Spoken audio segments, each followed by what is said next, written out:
You will die. You will not live forever, nor will any man or anything. Nothing is immortal, but only to us is it given to know that we must die. And that is a great gift, the gift of selfhood. Hello, Tube.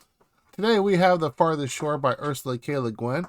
If you would like your own copy, you can use my affiliate link down below to bookshop.org, or if you use it to buy this book or any book, you can also book a no cost to yourself, and I get a small commission. It's a great way to help support the channel.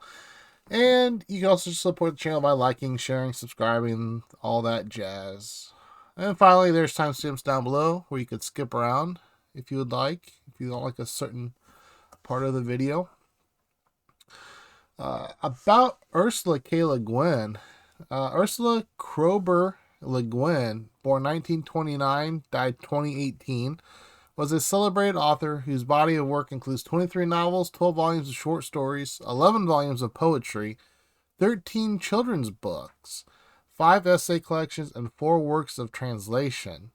The breadth and imagination of her work earned her 6 Nebula Awards, 7 Hugo Awards, and the SFWA's Grand Master, along with the Pen Malamud and many other awards. In 2014, she was awarded the National Book Foundation Medal for Distinguished Contribution to American Letters, and in 2016 joined the short list of authors to be published in their lifetime by the Library of America. That, of course, came from Ursula K. Leguin's website.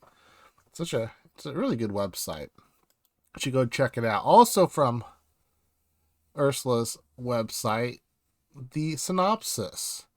Darkness threatens to overtake Earthsea. The world and its wizards are losing their magic, but Jed, I'll say it either way, Sparrowhawk, archmage, wizard, and the Dragon Lord, is determined to discover the source of the devastating loss. Aided by Enlin's young prince Arren, Ged embarks on a treacherous journey that will test their strength and will. Because to restore magic, the 2 warriors must venture to the farthest reaches of the world, and even beyond the realm of death. Winner of the 1973 National Book Award for Children's Books. Yes, this is a children's book. I don't think it is, but we're calling it a children's book. Originally published in 1972 by Athenaeum, Ursula K. Leguin's The Farthest Shore is the 3rd book in the beloved Earthsea Cycle, and the Folio Society published a hardcover edition with illustrations by David Lupton in 2022. This isn't a children's book. Not by today's standards. It's not a children's book. It is way too deep. 12-year-old me would not be understanding what's going on. 42-year-old me had a hard time understanding what was going on in this book. This one fell flat for me. I'm sorry. If you're a Ursula K. Leguin super fan, I apologize. This one, it just didn't do it for me. The Farthest Shore often feels less like a fantasy adventure and more like a philosophical treatise disguised as a novel. Leguin uses the familiar settings of Earthsea as a stage, but the real drama is existential. What does it mean to live, to die, to accept limits? It doesn't have the same charm as A Wizard of Earthsea or the Tombs of Atuan, which the more time passes between me and the Tombs of Atuan, I think it's just an almost perfect book.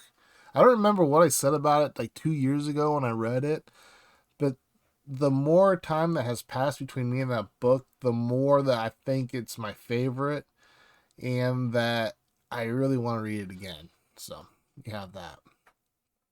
In a Wizard of Earthsea and the Tombs of Atuan, Sparrowhawk Ged is the emotional center of the story. We watched him grow from a reckless boy into a wise mage, and then see him guide Tenar out of the darkness in the Tombs of Atuan. Readers feel deeply connected to him because he's vulnerable, flawed, and actively changing. The book pivots away from the book, The Farthest Shore. I'm reading this from, I try to write a script. I'm a terrible writer. So, and I'm an even worse reader.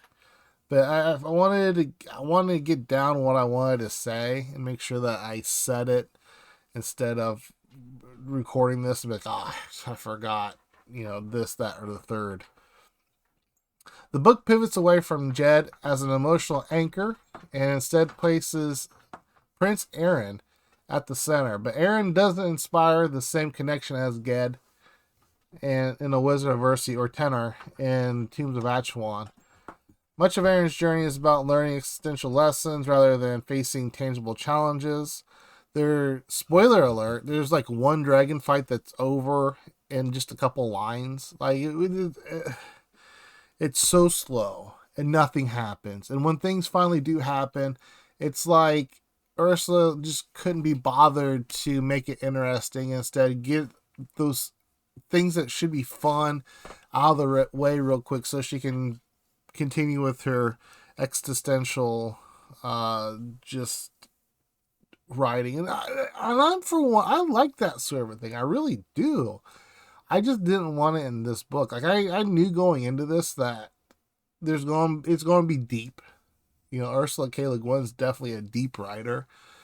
But I also expected some fun along the way, and there was just none of that fun. It was just kind of all dread and boredom, and it just sucks so bad. I'm sorry.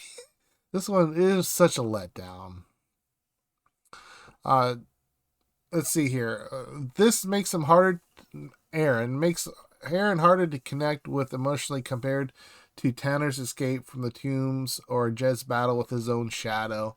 Like, the first two books were, dang near perfection. Again, I don't exactly remember what I said about them when I read them, but the longer I have gone, the more I have really grown to appreciate those books.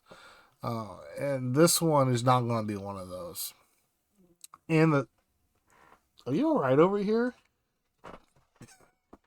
Yeah, did y'all hear that? You all right?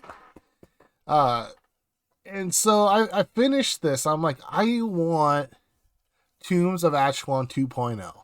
I want to jump into Tianu, which is the next book in the series. It's going to be right back to where it's going to be.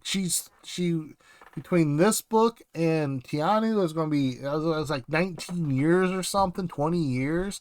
Thinking, all right, she's going to get back to having fun with Sparrowhawk and Tanner. When I found out Tanner was in this book, I'm like, heck yeah. No, it just feels like the Farthest Shore 2.0. It just nothing. I read 30%. Basically, nothing really happened, and I'm like, I can't do this to myself again. I can't. I just can't. So sadly, I think my time in Earthsea is over. I'm going to look back on A Wizard of Earthsea and the Tombs of Atuan with awe and remembering the good times. But I can't do any more of these just like books that don't really go anywhere or do anything. And I know some people think that the Farthest Shore and Tianu are like the peak of Ursula K. Le Guin, the Earthseas. And if that's your opinion, all the power to you. You're just saying it's not mine. If I want this sort of existential thinking in my books, I'm going to read something else. I'm going to read something else. I don't know how else to say it. I wanted more with A Wizard of Earthsea and the Tombs of Atuan. It just did not give that to me. So it is what it is. Disappointing, but if you like this book, that's awesome. I'm happy that you found value in this book. It just wasn't for me. So bring on the thumbs down. Bring on the hate. I know I wasn't smart enough to understand it. Whatever lame thing you want to say, that's fine. I don't care. It's just I wanted dragons and stuff. I didn't get that. I wanted Sparrowhawk not being a Debbie Downer, and I wanted tenor to kick some rear end, although she wasn't in the Farthest Shore. But in Tihanu, I just want fun, and that's just not what I got. So that's it for this one, peeps. Let me know down below what you think of the Farthest Shore. Am I right? Am I wrong? Like I said, this one's just purely preference. It's purely preference. I can understand how some people could read this book and absolutely love it. I'm not saying that you're wrong for loving it. I want you to love the books you want to love, but it's just not for me. Cheers, peeps.